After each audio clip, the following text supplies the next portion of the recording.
رحلتي مع الخميرة الطبيعية بديت عام ناول في أول العام، وعندي خميرة توا عمرها عام ونص. وباش نبدأ معكم خميرة جديدة من الألف إلى الياء، باش تتعلموا أسرار الكل وكيفاش تنجحلكم، وباش تبداو تلقاو الأدوات اللازمة الكل في الهايلايت في البروفيل متاعي. في النهار الأول باش نوزنوا 30 جرام ماء معدني ومعها 30 جرام فرينة، ونحطوهم في دبوزة باللار بالطريقة هذه، وما نسكروش عليها الدبوزة، نخليوها تتنفس بالطريقة هذه.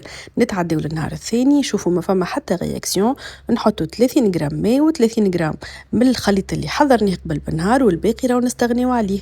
ونزيد 30 جرام فرينة ونخلط بالكدا بالكدا، ونحط في الدبوزة نظيفة الثانية البلار. وباش نعاودوا العملية هذه كل يوم في نفس الوقت، مثلا بديت اليوم 8 متاع الليل وغدوة ترجع 8 متاع الليل. وفي النهار الثالث نلاحظوا اللي هي طلعت شوية، باش نعاودوا نفس العملية، 30 جرام ماء، 30 جرام من الخليط اللي حضرناه، و30 جرام فرينة، نخلطوهم بالكدا ونحطوهم في دبوزة باللار كيف العادة، ونحطوا اللاستيك هذاك باش نتبعوا به ليفوليسيون تاعنا. ونلاحظوا في النهار الرابع اللي الخميره بدات تطلع شويه، باش نحطوا نفس العمليه، نغذيو الخميره نتاعنا 30 جرام ماء. انا المره هذه حطيت 15 جرام فرينه كومبليت و15 جرام فرينه نورمال، وخلطتهم بالكدا باش نرجعهم في الدبوزه ونرجعوا لهم النهار الخامس. شوفوا زاده كيف ما فماش ايفوليوشن كبيره، اما بدات نحس فما فقاعات. خلطت نفس الطريقه في المرحلة هذه، نغذي في الخميرة متاعي كل 24 ساعة. شوفوا كيفاش في النهار السادس كيفاش بدأت تطلع، نحسوها عملت الدوبل. عملت نفس الطريقة، ماء والخميرة والفرينة، وخلطتهم ورجعتهم في الدبوزة. النهار السابع شوفوا طلعت بالكدا بالكدا وبدأت تطيح.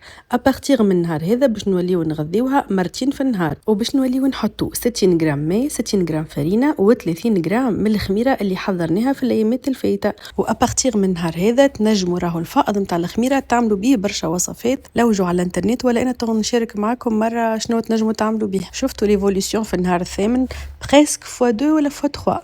نعاودوا نفس العمليه باش نغذيوها النهار التاسع والعاشر بنفس الطريقه. نحطوا 60 جرام ماء، 60 جرام فرينه، و30 جرام من الفرينه. شوفوا ما شاء الله النهار التاسع والعاشر عطاتني ريزولتا اوبتيمال بريسك فوا 4.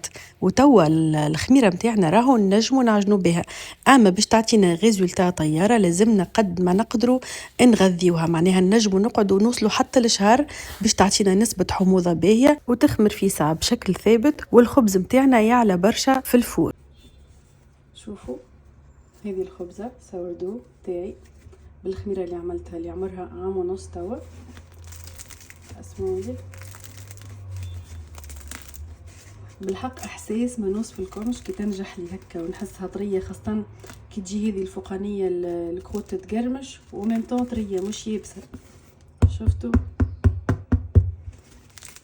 باش نقص لكم وتشوفوها كيفاش من داخل. انا كي تنجح لي هكا الخبزه ما نحكي لكمش على الفرحه اللي نحسها.